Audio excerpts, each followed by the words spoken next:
U.S. Marine Corps soldiers prepare for a night patrol from their base in Fallujah, a city in the Anbar province, about 100 kilometers west of Baghdad. All right, guys, can go ahead.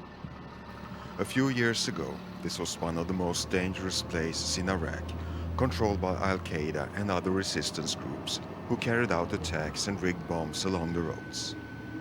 But now, due to increased security, half of the US forces have left.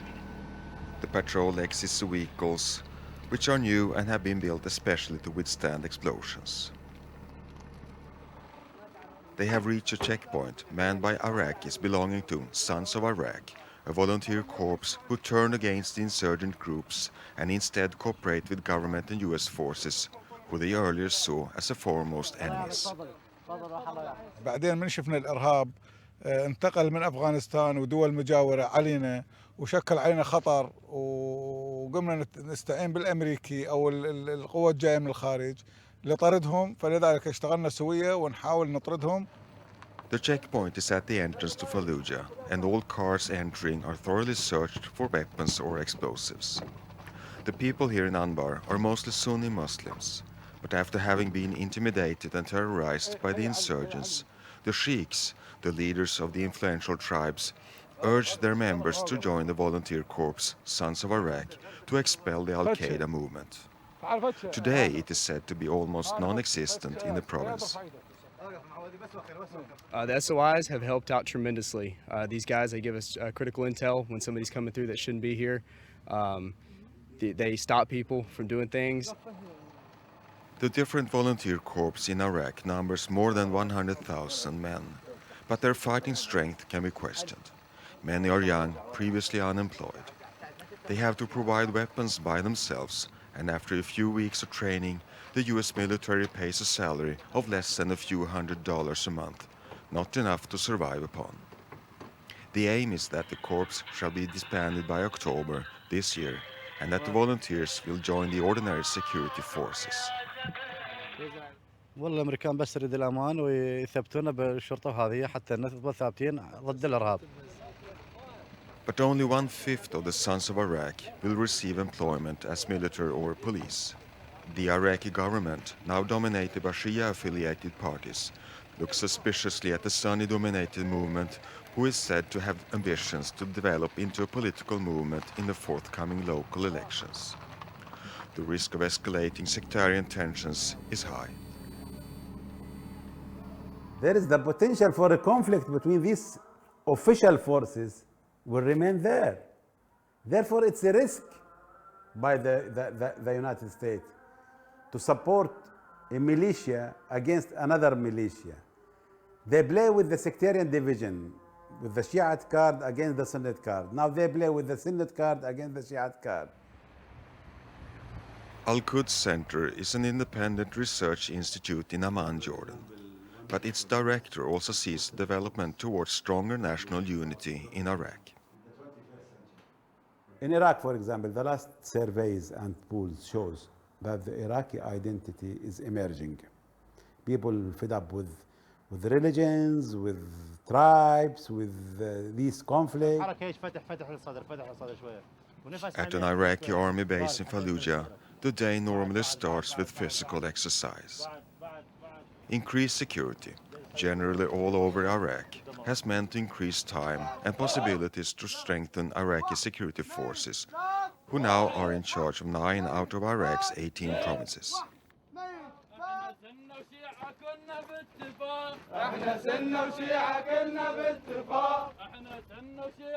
The forces are to be kept free from sectarian influences, and the soldiers live together, both Sunni and Shia.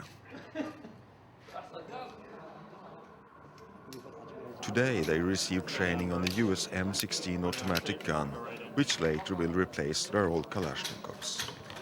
The American instructors keep in the background and just oversees the training. ولكن يحتاج إلى تجهيزات وأسلحة وأمور أخرى. أما بالناحية الجنود والضباط معايتهم عالية وقاعد يعني شلون يطورون يوم على يوم. The United States has so far been reluctant to supply better weapons or stronger vehicles. because the Iraqi army is said to be weak and not to be trusted.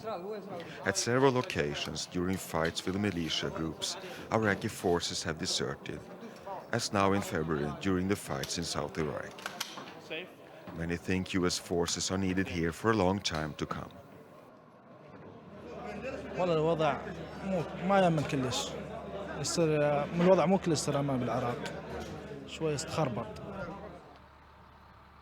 In the villages outside Fallujah, life goes on like decades ago.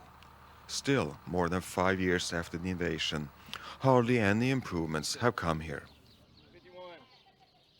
One major reason for the strength of militia groups and criminals is the authorities' incapacity. There is a lack of electricity, clean water, cholera outbreaks are not uncommon, health and education are lacking. كيف لما يجي على اساس قالوا ديمقراطيه واستقلينا نشتغل وكيفنا شو طلعت. بس كهرباء لحد الان صفر، كل شيء ماكو. هسه كتلنا هذا التراب وعندنا جهات كلها مرضى وعندنا كل كهرباء ماكو. The situation is similar in the cities, even though increased security has allowed more shops to reopen. Unemployment is huge, and few of the close to 4 million displaced Iraqis have returned to their former homes.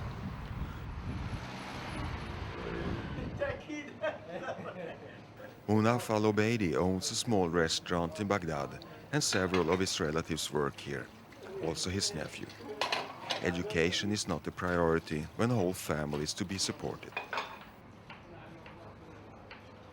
The whole restaurant was destroyed, and many of the family killed 1 year ago during a bomb explosion just outside.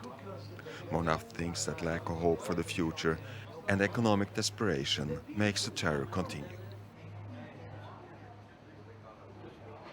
لأن شاب ينغري مثلا بمبلغ بسيط يقوم بعمل إرهابي يأذي الناس وفي سبيل حتى ضعضعة البلد.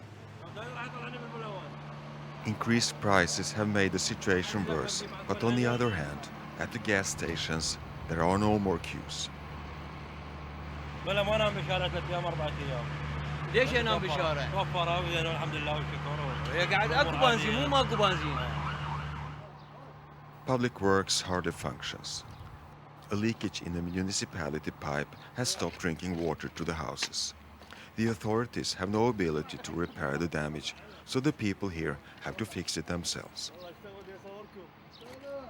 Because the service is bad. Even the political process has been harshly criticized, mostly from the American side, to be too slow. I do agree that it is a slow political process in Iraq, but Iraq in a transitional period. We have 35 years of tyranny here in Iraq, and all of a sudden we've been changed. So we are in transitional democracy, if you could say. When we think about this process, we have to